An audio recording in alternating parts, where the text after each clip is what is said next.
fleet that we're building for the United States Navy. As you know, we're desperately in need of ships. Our ships some of them have gotten old and tired and obsolete, and we're going to go the exact opposite direction. We're delighted to be joined by Secretary of War Pete Hegseth, who's doing a fantastic job, and Secretary of the Navy, John Phelan. Marco Rubio is here, who gave a great few words toward the end of last week. He spoke for a couple of hours on what a good job we're doing, which is true. As Commander-in-Chief, it's my great honor to announce that I have approved a plan for the Navy to begin the construction of two brand new, very large, largest we've ever built, battleships. You know, you used to build the Iowa, the Missouri, the Wisconsin, the Alabama, many others. We had big battleships. These are bigger, but they will have 100 times they'll be 100 times the force, the power, and there's never been anything like these ships. These have been under design consideration for a long time, and it started with me in my first term, because I said, why aren't we doing battleships like we used to? And these are the best in the world. They'll be the fastest, the biggest, and by far 100 times more powerful than any battleship ever built. So if you look at the Iowa, the Missouri, Wisconsin, Alabama, and others, but they were similar in size, some a little bit bigger than the others, but if you take the biggest one, it's 100 times more powerful. They're longer by a little bit, but and they're bigger ships, but they hold much more. They use the word lethality. Battleships are the largest, sturdiest, and most heavily armed vessel built specifically for naval combat. While America has built many new warships over the years, they've tended to be smaller, much smaller, and not conducive to where we are and where we're going, and peace through strength. But including, we've been building aircraft carriers. We're going to be upping that also. We're going to be going to a superior aircraft. We have the Ford class. We're going to be upping that to a different class of aircraft carrier. And we haven't built a battleship since 1994. These cutting-edge vessels will be some of the most lethal surface warfare ships. They will be actually the most ever built other than our submarines. We have submarines which will have, in many ways, even more lethality, and we have many of them under construction. Each one of these will be the largest battleship in the history of our country, the largest battleship in the history of the world ever built. And again, it's 100 times more powerful than the previous Iowa class, it's called. Those are the big ones that you'd see on a show. Victory at Sea. I don't know if anyone's seen Victory at Sea, but it was a classic. They'll help maintain American military supremacy, revive the American shipbuilding industry, and inspire fear in America's enemies all over the world. We want respect. We're going to have it. We already have it. We're more respected now than we ever were. A year and a half ago, they laughed at us. Now they respect us again at levels that they've never respected us. We envision that these two ships, we're talking about 10, but we're going to start with 2, and we're going to quickly morph into 10. And ultimately, we think it's going to be anywhere from 20 to 25 of these. But we're starting with the first 2 immediately, and we're going to then be very quickly involved with, I think, we're going to do another 8. And then we're going to ultimately, and pretty quickly, have a total of about 20 to 25. We'll make that determination. We envision that these ships will be the first of a whole new class of battleships to be produced in the years to come. From Theodore Roosevelt, the Great White Fleet, you remember that, the Great White Fleet, to the legendary USS Missouri, whose massive guns helped win World War II. America's battleships have always been unmistakable symbols of national power. We stopped making them for whatever reason, I don't know. And I want to congratulate John Phelan, who is your secretary of the Navy. He came to me the first day we met, he talked about battleships, and I said, you're absolutely on the right track. He said, why are we doing other things? We have missiles, which are much more expensive. By the way, these battleships have tremendous numbers of missiles, but they also have guns. And in many ways, guns can do the trick just as well as missiles at a tiny fraction of the cost. Once completed, these new 30 to 40,000 ton plus vessels will be the flagships of the American naval fleet, and there has never been anything built like them. And I just want to, be very clear that we're building them here. We're working with others, but we're building them here. We have great Navy yards. We'll be negotiating with some of the companies that are running those yards, taking over the yards. We used to build a ship a day during World War II. Now we don't do ships very much anymore. We do military ships, we do submarines. By the way, we're 15 to 20 years advanced in our submarines over anybody else. That was one of the things that I did in my first term. We make the best submarines by far in the world. We're at least 15 years advanced ahead of anybody else in submarine development. Most powerful, that's right, the most powerful weapon anywhere in the world, undetectable. So the battleships are going to be armed just in terms of guns and missiles at the highest level. They'll also have hypersonic weapons, many hypersonic weapons, state-of-the-art electric rail guns, and even the high-powered lasers that you've been starting to read about. We have lasers where you aim the laser at a target and it just wipes it out. We're going to have, they'll be the most sophisticated lasers in the world, and the most sophisticated laser in the world will be on the battleships that we're building. They'll also carry the nuclear arms, sea-launched cruise missiles currently under development, which will be instituted pretty quickly, but they're under development and they've proven to be extremely lethal. The U.S. Navy will lead the design of these ships along with me, because I'm a very aesthetic person, alongside our partners in American industry, and we're going to have Pete Hegseth and Marco and a lot of very talented people involved, but a lot of it's already been done. We've been doing this for months. The construction will create thousands of American jobs. We're going to have the jobs be created. I mean, already we have factories being built unrelated to this, although AI will be a big factor when it comes to these ships. They'll be very AI controlled. Today's announcement is yet another step in our mission to make the United States Navy stronger than ever before. Again, when you talk about 100 times the power of these massive ships that we had years ago, it's pretty amazing. And next week I'm going to meet with the defense prime contractors. I'm going to meet with them here, Florida. And we're going to be talking about production schedules because they're too slow. We have many countries, allies, that are wanting to buy. We make the greatest equipment in the world, by far. Nobody's even close, but they don't produce them fast enough. So we're going to be meeting with them to talk about the production schedules. We're going to have strong production schedules. And the only way they're going to be able to do that is to build new plants. Even with the F-35, we have many people who want the F-35 fighter jet, and it takes too long to deliver them to allies or to ourselves. It takes too long. The only way they're going to be able to deliver them is if they build new plants. They don't want to build new plants because that's expensive. So we're going to be discussing production schedules. We're going to be discussing CapEx spending. We'll be discussing the pay to executives where they're making $45 and $50 million a year and not being able to build quickly. They're going to make that kind of money. They have to build quickly. Again, we make the best equipment in the world, but they don't make them fast enough. And we're going to be also discussing dividends. We want the dividends to go into the creation of production facilities. So we'll be talking about all CapEx, dividends, and the pay.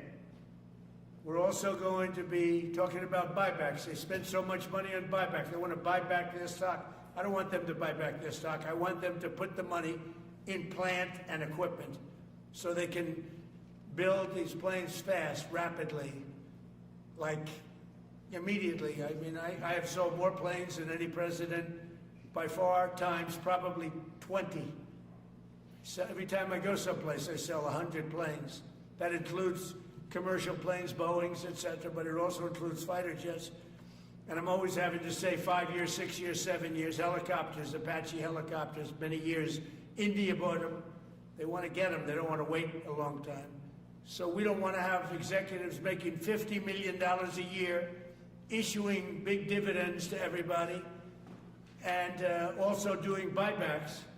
And then they say, well, we don't have the money to build the plant. They got to build plants. Plants to make F-35s, plants to make helicopters, plants to make the F-47 new jet. And that's it. And that's what I'm going to be talking to them about. They're going to start spending money on building airplanes and ships and the things that we need, not in 10 years and 15 years. We need them now.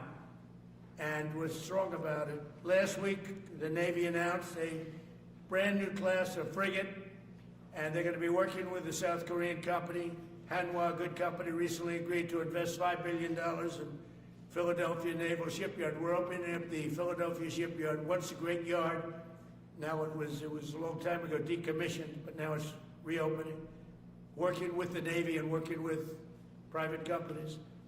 The record-setting defense bill I signed last week authorized $26 billion to build new ships, including destroyers and various others. We already have a lot of submarines, as you know, under construction. We're building a lot of submarines. I tell you, to be exact, we have right now 15 submarines under construction or ready to start. And we have, again, the greatest submarine in the world with our technology, like they talk about chips. Well, I would say submarines are a bigger deal than chips. We're at least 15 years ahead of any other competitor. China, Russia, nobody can come close. We're also building right now 3 large aircraft carriers in addition to the ones we have. And we have, actually, interestingly, we have a lot of submarines. How many submarines do we have now altogether, approximately? Huh? What? Over 30. We have over 30. But these are the super duper subs, and there's nothing like them. So we're going to be doing from 12 to 15 brand new submarines. We have a couple of other things going on. We'll be building other elements of Navy. We'll be fixing up headquarters. We'll be fixing up places for our great sailors to live. And we're going to be working very hard with companies, but we're also going to be penalizing companies that aren't doing a good job. For instance, when they built the Ford, Gerald Ford, the cost overruns were ridiculous.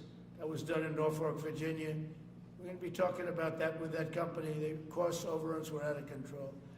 In World War II, the United States built upwards of 4 ships per day. Can you believe it? 4 ships a day, on average.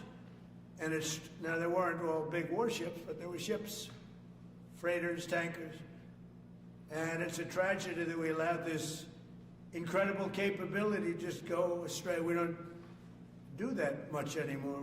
We do build our warships, but that's about it. But that's a lot. We're going to restore America as a major shipbuilding power. We're going to ensure the USA is the most powerful fleet anywhere in the world, and long into the future with battleships helping lead the way, and the submarines that, again, nobody competes with us on submarines. So I just want to thank everybody, and I'd like to ask Secretary Hegseth to say a few words, followed by the Secretary, but if you would, Secretary of the Navy. But Pete's doing a fantastic job. By the way, we have drugs are down 96.2% coming into the United States. 92.6 by sea. And soon we'll be starting the same program on land. The land is much easier. But every one of those boats that we knocked out saved 25,000 lives. So we save 25,000 lives every time we knock out one of those boats with the drugs pouring in. And you just have to see it. I mean, people say, oh, gee, do you think it was really drugs? Well, just take a look. Bags all over the place. That's not fishing equipment. There's no fishing rods on those boats. They move fast. When you see a boat with 4 engines or 5 engines on, going 40, 50 miles an hour, well, they get hit. We save 25,000 lives every single time we knock out a boat, and it's over 96% stopped by sea. We're trying to figure out who the other 4% are, frankly. And we're going to have the same success, but even quicker, because it's much easier on land. If they want to come by land, they're going to end up having a big problem. They're going to get blown to pieces, because we don't want our people poisoned. 300,000 people died, probably last year 300,000. A lot of people say it was 200. Somebody said last night, it was only 175,000 people. That's like 3 stadiums, big football stadiums filled up with people died. But I think the real number is 300,000.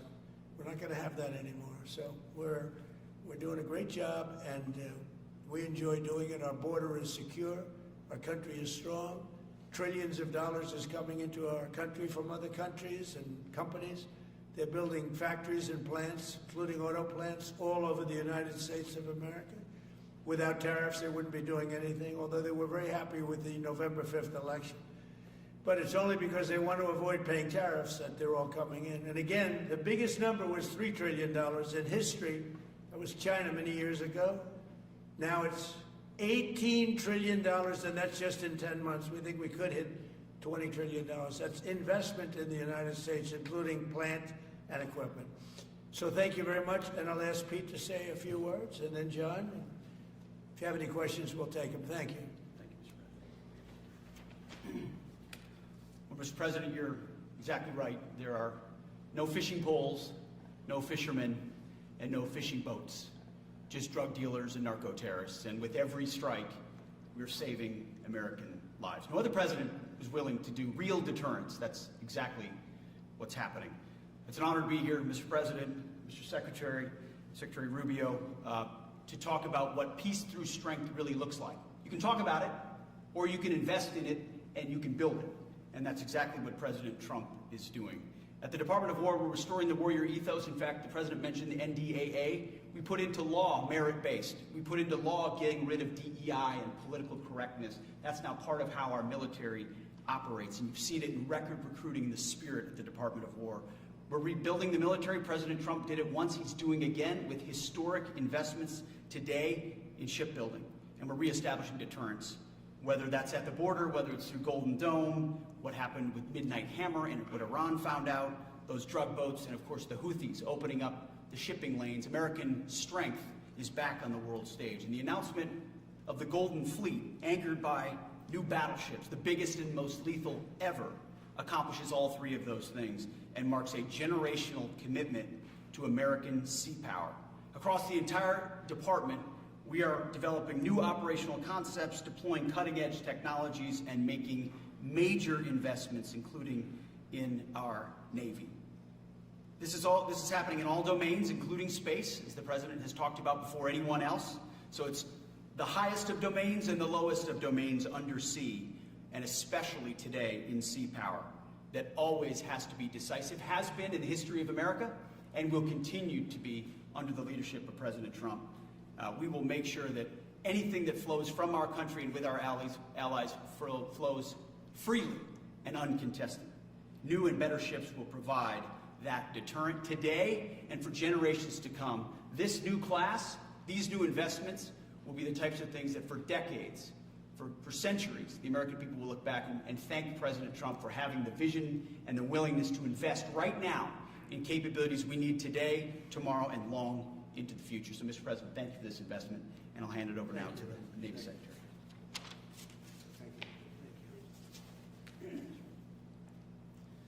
Mr. President, Secretary Hegseth, Secretary Rubio, thank you for being here on a very consequential day. From my very first conversation with President Trump about serving as the Secretary of the Navy, he's talked about the great Iowa-class battleship and why America doesn't build ships anymore with that kind of offensive firepower that takes the fight to the enemy. During my time in the job, I've talked extensively with our combatant commanders, like Admiral Paparo and Admiral Cooper, and our CNO, Admiral Cottle. And what I've learned is that not only is the President's idea a good one, It's something that Navy desperately needs and now has a formal requirement for. The future Trump-class battleship, the USS Defiant, will be the largest, deadliest, and most versatile and best-looking warship anywhere on the world's oceans.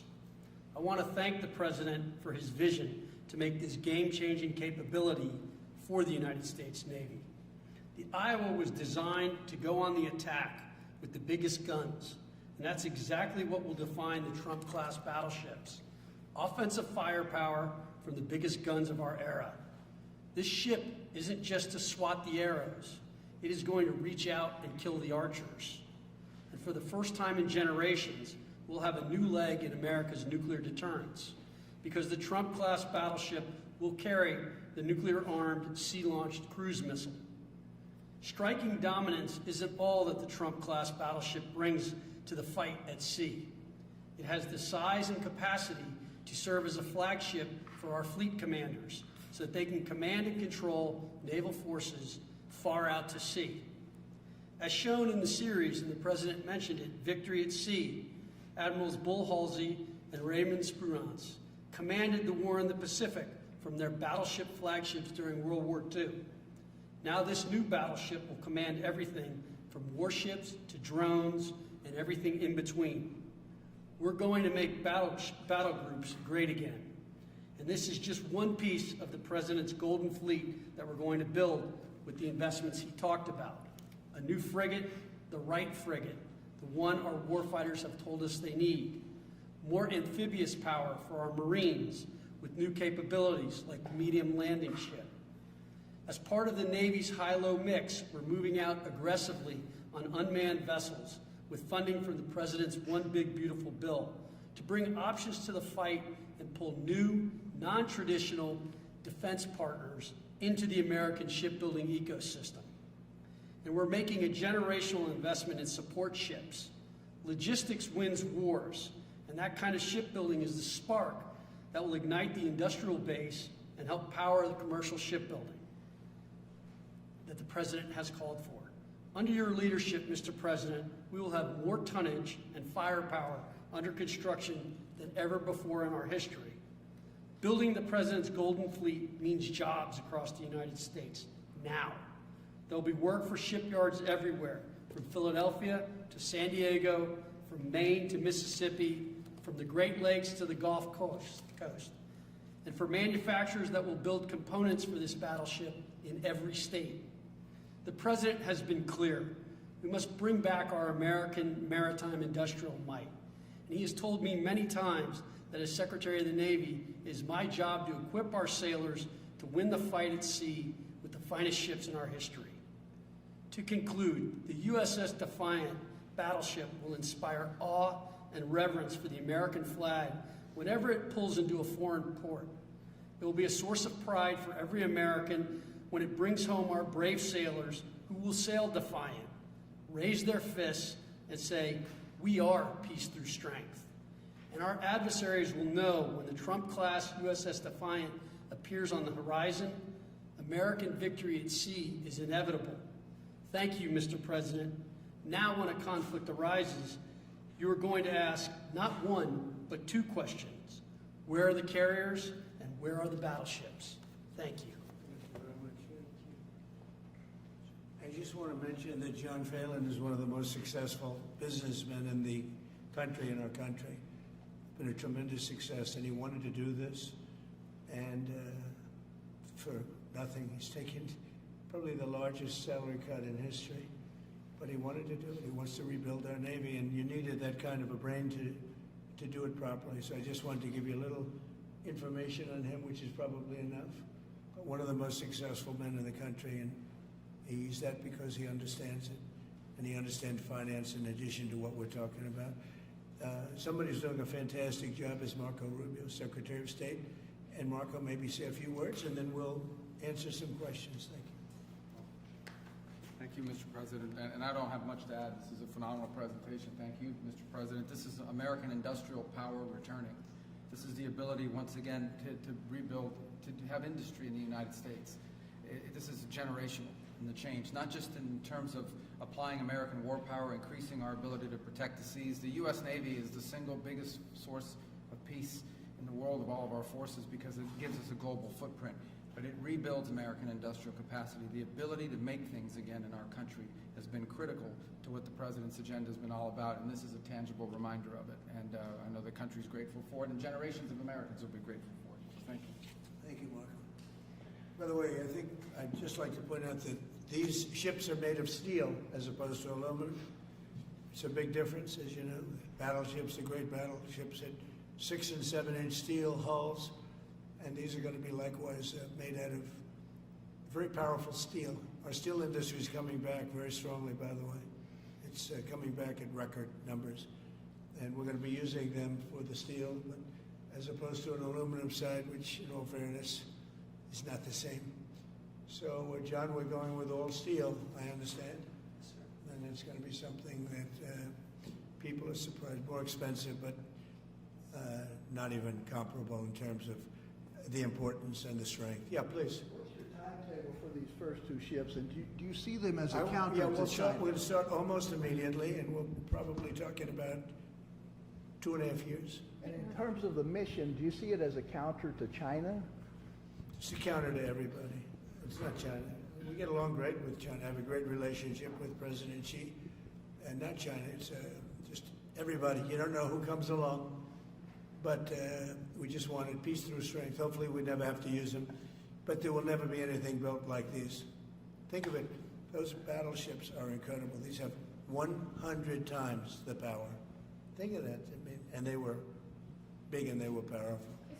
You know, I thought about taking some that are in dry dock and changing them, and then when I said that, you know, if we did, would be about, we could increase, if we doubled them, they'd be at like just a tiny fraction of what one of these was. This is the new technology, which is incredible. So we decided pretty early on not to do that. Yeah, please. Mr. President, Julio Rosas with Most Peaceful Media. You just referenced the lower amount of illegal drugs that are coming by sea, and you just said that you're going to start that same program on land soon. Are you just referring to Venezuela, or are you referring to other countries in Latin America? Anywhere drugs are pouring in, anywhere, not just Venezuela. Yes. Speaking of Venezuela, Ma'am? oil. What are we going to do with the oil that we have? Going to do with what? The oil that has been seized. The United States seized 1.9 million barrels of oil on December 10th. We're going to keep it. We're keeping it. Where's it going? Are we going to sell it or put it in the strategic Maybe oil we'll sell reserve? it. Maybe we'll keep it. Maybe we'll use it in the strategic reserves. We're keeping it. We're keeping the ships also. Yeah, please. About Venezuela, sir, have you spoken to American oil companies that have had their assets seized about what a post-Maduro Yes. Venezuela would mean for them, of what coming I have back and restarting all of them, operations? the big ones, yeah. I have. Yeah, please. Why do you feel like this initiative was neglected for so many years, and does this come amidst the rising tensions between the U.S. and Venezuela? We're talking about with Venezuela? Yes. Well, you had a different kind of a president before me. They didn't mind being ripped off. They didn't mind being robbed. They didn't mind drugs pouring into our country. They didn't mind the jails of Venezuela and Trinidad, Nicaragua being emptied into the U.S., where they take over Colorado and other places. I do mind. So you had a different kind of a president. I hope people are enjoying it because we've never been respected more than we are now. Yeah, please.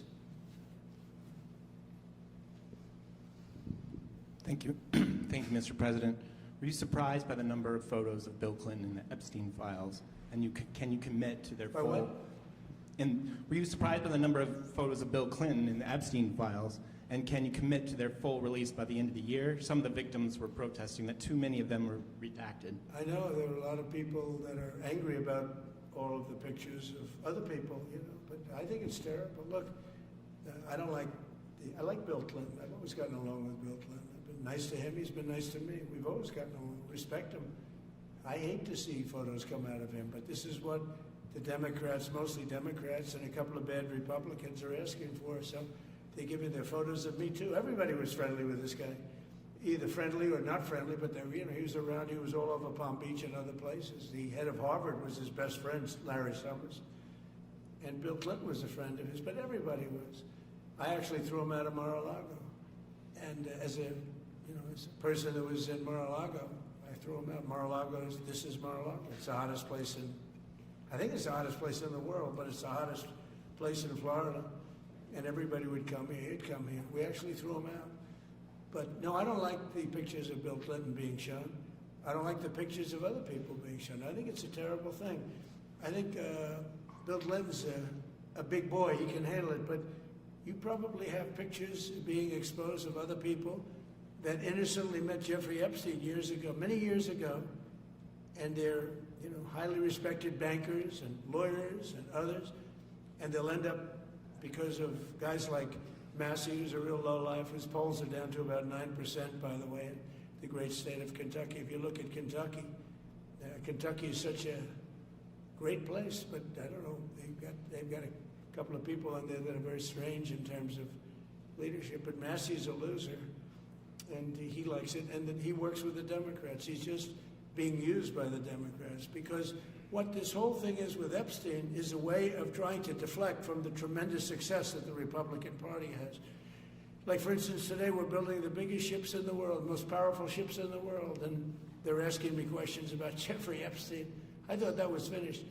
I believe they gave over 100,000 pages of documents, and there is tremendous backlash. It's an interesting question, because a lot of people are very angry that pictures are being released of other people that really had nothing to do with Epstein, but they're in a picture with him because he was in a party, and you ruin a reputation of somebody. So a lot of people are very angry that this continues. A lot of Republicans are angry because of the fact that it's just used to deflect against a tremendous success. Look, we have $18 trillion coming into our country.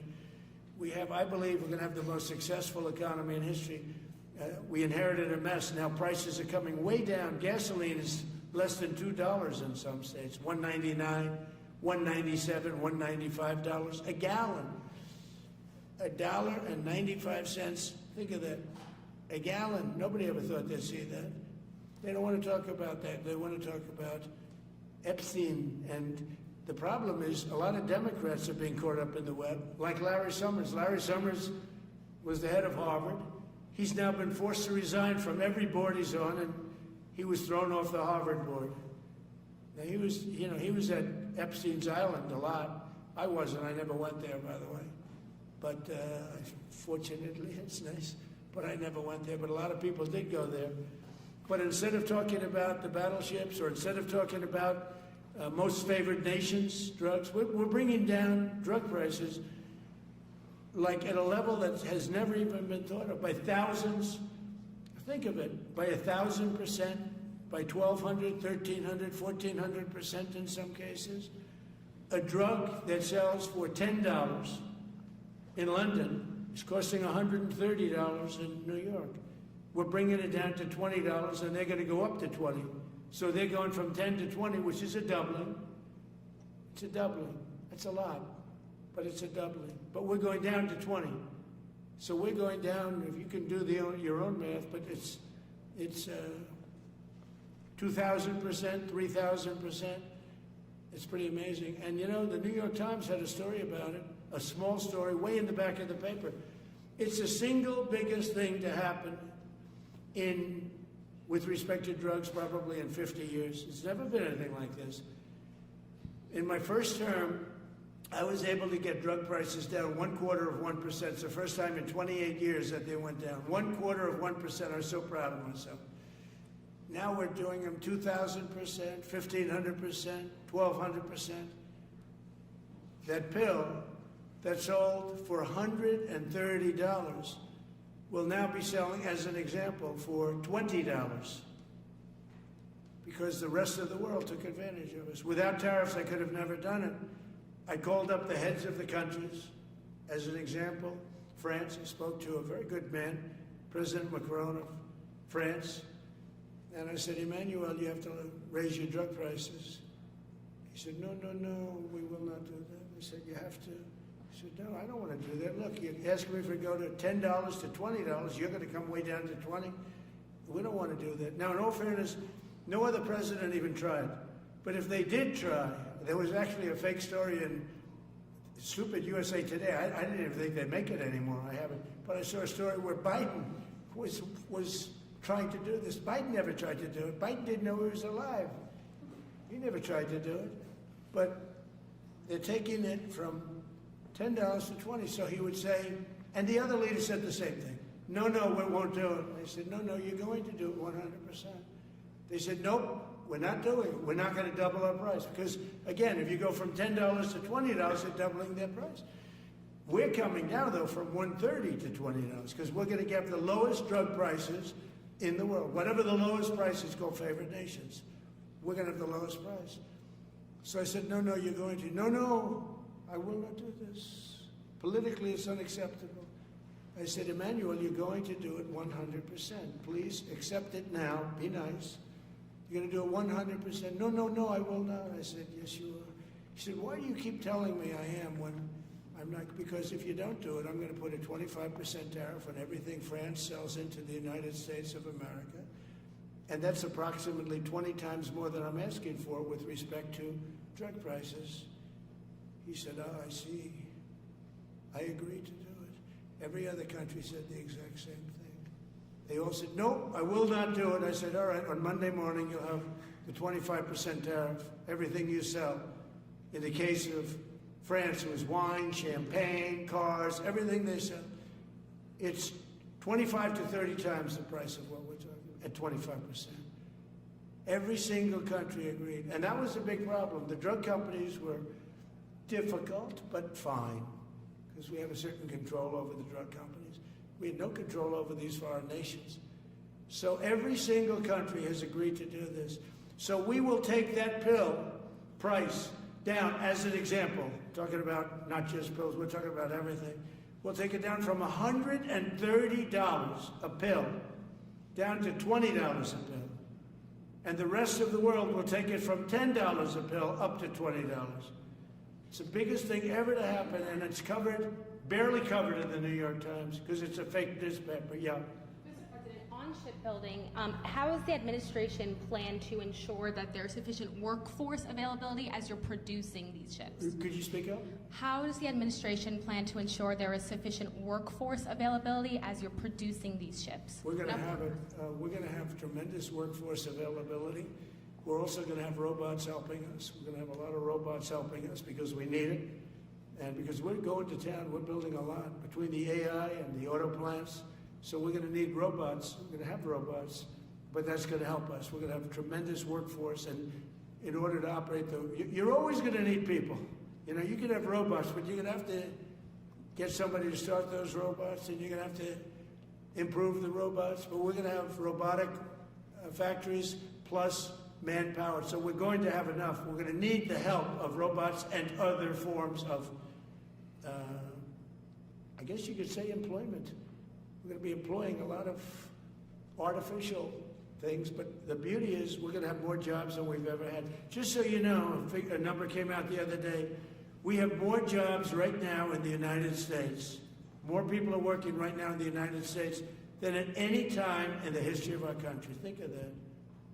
Pretty amazing. So we'll have the help of, mechanical help, if you want to call it that, but we'll have tremendous employment. They'll be paid a lot of money. They'll do better than they ever did. Okay? Mr. President, some may have been expecting a different kind of announcement today, hearing your Secretary of War and Secretary of State here. You mentioned strikes on land in Venezuela more than 15 times, even now, just in your recent remarks. Why should Maduro take your threats seriously? And he can do whatever he wants. What's your end game? Maduro? What's your end game? There's no answer. He can do whatever he wants. I mean, we have a massive armada formed, the biggest we've ever had, and by far the biggest we've ever had in South America. He can do whatever he wants. It's all right. Whatever he wants to do. If he wants to do something, if he plays tough, it'll be the last time he's ever able to play tough. But they sent their prisoners into us. They sent people from jails, prisons. They sent people from mental institutions and insane asylums into the United States. Just walked right in because Biden had an open border policy. What the Biden administration did to our country can never be forgotten. They took in millions and millions, 25 million people over the course of 4 years. Many of those people were murderers and drug dealers, prisoners, rough prisoners, 11,888 murders. More than half of them killed more than one person. They came into our country. Now, I spoke to Christine Noem today. I spoke to Tom Holman today. He came down to see me. And we had a great meeting. They've done an amazing job. We're getting them out. We're getting them out very fast. But this should have never happened. But Venezuela was one of the... Venezuela took advantage of the open borders that Biden created more than any other country. Tren de Aragua, we had gangs all over. Look, I mean, you have a very weak governor in Colorado. Look what happened in Colorado, where they would occupy apartment houses. And he didn't want to do anything about it because he was scared. Any other questions? Yeah, go ahead, please. So in response to the United States taking sanctioned oil from Venezuela, Colombian President Gustavo Petro criticized the United States by saying, well, the Southwest is stolen land and that it should be returned to Latin America. I just wanted to know what your response to that is. Well, he has to watch because, you know, he's got drug factories. They make cocaine in Colombia. And he's no friend of the United States. He's very bad guy. And he's got to watch his ass because he makes cocaine and they send it into the United States of America from Colombia. We love the Colombian people. I love the Colombian people. They're great people, energetic, smart, great. But their new leader is a troublemaker. And he better watch it. He better close up those cocaine factories. They have at least 3 major cocaine factories. We know where they are. He better close them up fast, yeah. By the way, it's made and sold into the United States. Comes through Mexico. Thank you, sir. You've named Governor Landry to be new special envoy to Greenland. Yeah. How do you, what do you see that role entailing? And is it still your intention that Well, he Greenland called become me, part of and the you know, U.S.? he viewed Louisiana, the Louisiana Purchase. He said, I'm governor of Louisiana. And he said, I would love, I didn't call him, he called me. He's very proactive. He's a great guy. He's a deal guy. He's a deal maker type guy. And we need it for national protection. We need Greenland for national protection. They have a very small population. And I don't know, they say Denmark, but Denmark has spent no money. They have no military protection. They say that Denmark was there 300 years ago or something with a boat. Well, we were there with boats too, I'm sure. So we'll have to work it all out. But he felt very strongly we need it for we need Greenland for national security. Not for minerals. We have so many sites for minerals and oil and everything. We have more oil than any other country in the world. We need Greenland for national security. And if you take a look at Greenland, you look up and down the coast, you have Russian and Chinese ships all over the place. We need it for national security. We have to have it. And he wanted to lead the charge. So we're making him, Marco, today, a special envoy to Greenland. Greenland's a big deal. Yeah. Can you give an update on the talks that took place this past weekend, and could a trilateral discussion of sort be the next step for Ukrainian, U.S., and Russian delegation? delegations? So the talks on Ukraine, Russia are going along. They lost, as you know, 27,000 soldiers last month, mostly soldiers, some people in Kiev, etc., but mostly soldiers. And the talks are going along. And I say that, you know, there's tremendous hatred between these two leaders, between President Putin, President Zelensky, tremendous hatred. And I hope we can get it done. We are talking. Talks are going okay. But, you know, I've solved 8 wars. And Thailand is starting to shape up. You know, they started with Cambodia. They started up again. But I think, Marco, we have that in pretty good shape to have that stopped. So we stopped 8 wars. And I thought this would be in the middle of the pack. But maybe easy, but in the middle of the pack. But there's a lot of hatred between those two people. And when there's hatred, there's... But we stopped one war 38 years, one war 35 years, one war was going on for 32 years. And we stopped, think of it, we stopped a potential nuclear war between Pakistan and India. And the head of Pakistan, highly respected general, he's a field marshal, and also the Prime Minister of Pakistan said, President Trump saved 10 million lives, maybe more, by getting that war. You know, 8 planes were shot down. That war was starting to rage. And he actually said the other day that President Trump saved 10 million lives, maybe more. So we solved all these wars. The only one I haven't solved yet is Russia, Ukraine. Are you still pushing for the Christmas Day deadline with Russia and Ukraine? And have you spoken with Putin or Zelensky or plan to push the deal? Well, I'll do whatever I have to do. I mean, I'd like to see it stop. Look, we don't lose any money on that war anymore. You know, Biden gave $350 billion, and who knows what happened to it.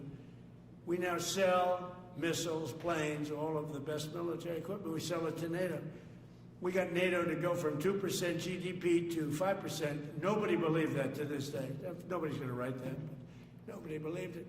And they take that money and they pay it to the United States for weapons. So we sell weapons to NATO. We sell full price.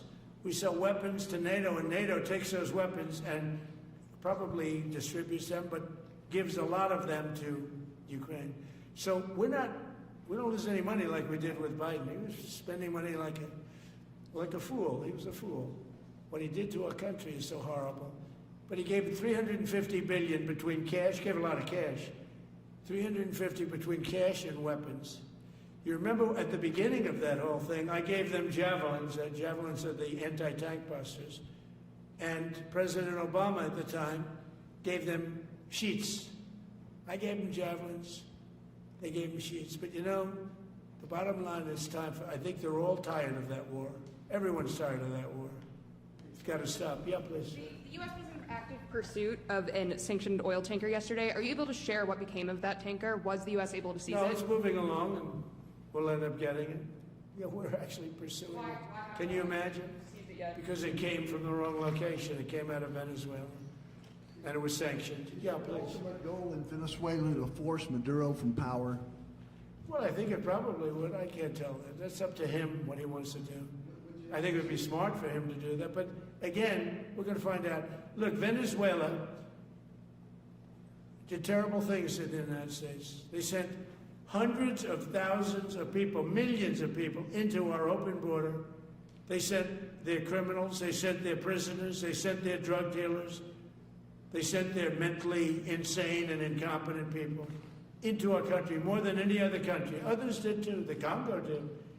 Others did too. And we just let them come right in because we were run by a stupid president. But you don't have a stupid president anymore. Mr. President, have you set up the meeting with the healthcare insurers just yet? And what are you hoping to get? I'll be setting it up. I think we're going to meet with the healthcare insurers, the insurance companies. So what I'm asking for in healthcare is very simple. Obamacare is a disaster. I call it the Unaffordable Care Act. Unaffordable as opposed to, it's unaffordable. They're going to have a tremendous increase in premiums, which is Obamacare, which is them, the Democrats' fault. They'll try and blame Republicans. It has nothing to do with us. It's the Democrats' fault. What I want to do is we spend hundreds of billions of dollars a year that go to insurance companies. I want that money to go to the people and let the people buy their own health care. And everybody loves it. It's become our issue. Now, before I do that, I'll meet with the insurance companies, just as I met with the drug companies. As you know, we're meeting with 4 other drug companies, Johnson & Johnson. But they've all agreed. We're meeting with them this week. It's coming up. It'll be a similar meeting. They've all agreed. But nobody would have thought the drug companies were going to do what they did, where they're giving away free drugs. And they've been so great. Okay? And we have most favored nations. Nobody thought that was possible. I don't think any other president ever tried to get it because they never thought they could.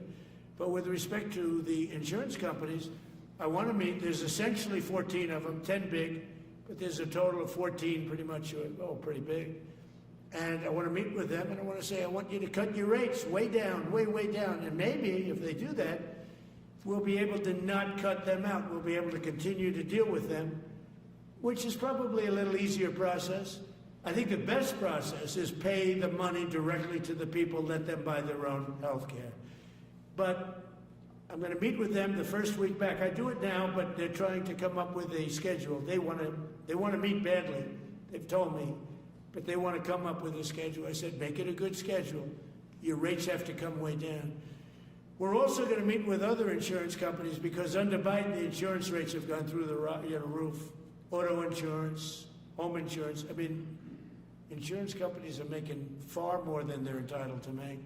So we're going to be doing that. But just in the meantime, we'll be meeting with the insurance companies in the first week, the first few days back in Washington, because they're trying to come up with a proposal that will satisfy me.